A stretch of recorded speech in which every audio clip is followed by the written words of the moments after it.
Сәлеметсіздер ме? Сіздермен Рослидері онлайн жобасы. Сіздерге бүгін Фаберлик приложениесін қалай жүктеу керек екенін көрсеткім келіп отыр. Сіздер Play Marketке кіресіздер. Play Market арқылы мына жерге отырып Фаберлик деп жазасыздар. Фаберлик деп жазған кезде Фаберлик Қазақстан. Және осы жерде бірнеше жоба шығады. Қарап отырсаңыздар, мынандай қара жазумен көрсетілген логотипте тұрған бұл Фаберликтің ресми түрдегі логотипі. Установить деп қоямыз. Установить деген кезде міне көріп отырсыздар, бағдарлама кәдімгі осы приложениені жүктеп жатыр, яғни приложениені жүктеп жатыр. Қазір ол приложение біздің экранымызға, міне открыть деген кезде біздің экранымызға шығады.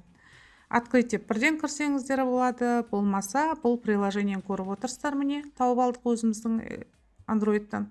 Ашамыз.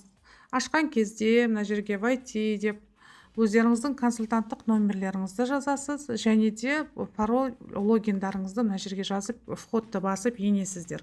Соның ішіне кірген кезде қарап отырсаңыз, мына жерде регистрация жасау, мына регистрацияға сіз жаңағы тіркейтін адамыңыздың паспорт бойынша немесе удостоверение жеке куәлігі бойынша фамилиясын, атын, отчествосын, яғни әкесінің атын жазып, қандай ер адам ба, ел адам ба, және де мына жерде елін таңдап, мысалы Қазақстан плюс жеті ғой, ол кісінің телефонын және имейл электрондық адресін, поштасының адресін жазып, және өз регион, қандай регионда тұрады, мысалға Қазақстанда тұрса, Қазақстан, қай облыста тұрады, мысалға алайық, Қызылорда облысы, соның ішінде қандай аудан барлығын таңдап, ары қарай зарегистрироваться деген мына қара нүктені басасыздар. Міне осылай адам тіркеуге де болады бұның ішінде. Мынаның ішіне каталог дегенге кіріп көріп отырсыздар, Фаберликте бірнеше каталогтың түрлері бар. Мына осы каталогтардың барлығын жүктеп, кәдімгідей өзіңіз қарап шығуыңызға да болады. Және көріп отырғанда мына жерде өздеріңіз товары дегенге кіріп, бүткіл мына жерде косметика, макияждың ішіне, мысалы сіз өзіңізге лак іздеген болсаңыз, лакты қарайсыз, мысалға лактарды қарап таңдайсыз, оны оқысаңыз болады, ішіне кіріп, барлығын көріп, тондарын көрулеріңізге болады деген сияқты. Өстіп, осы приложение арқылы сіз өзіңіз заказ да бере аласыз. Мысалға қарап отырсаңыздар, бірнеше косметика дегеннің өзінен, одежда деген қарасаңыз, әйел адамдарға, ер адамдар, балаларға арналған шығып тұр, көріп отырсыздар. Мысалға женщинам деп қарайтын болсақ, обувьті қарасаңыздар, мына жерде бүткіл қандай обувьтар бар, мына жерде рубльмен тұрса, мынаны Қазақстанға настройка жасайсыздар.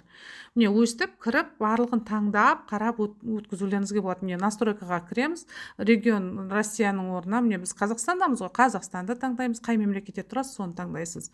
Және языкты да орысша, қазақшаға аударып алсаңыз, өзіңізге ыңғайыңызға қарай білесіздер. Міне осылайша приложениені жүктеп, барынша өз мүмкіндіктеріңізге пайдалануларыңызға болады. Міне осындай барлық мүмкіндікті пайдаланып, приложение арқылы жаңағы Фаберлик Компаниясындағы барлық адам тіркеп, командаңызға заказ беріп деген сияқты барлық өздеріңіздің іс-әрекеттеріңіз жүзеге асырылсаңыз болады. Барлықтарыңызға сәттілік тілеймін. Осы видеоны қарап, үйреніп алсаңыздар болады, жүктеп алсаңыздар болады осы бағдарламаны.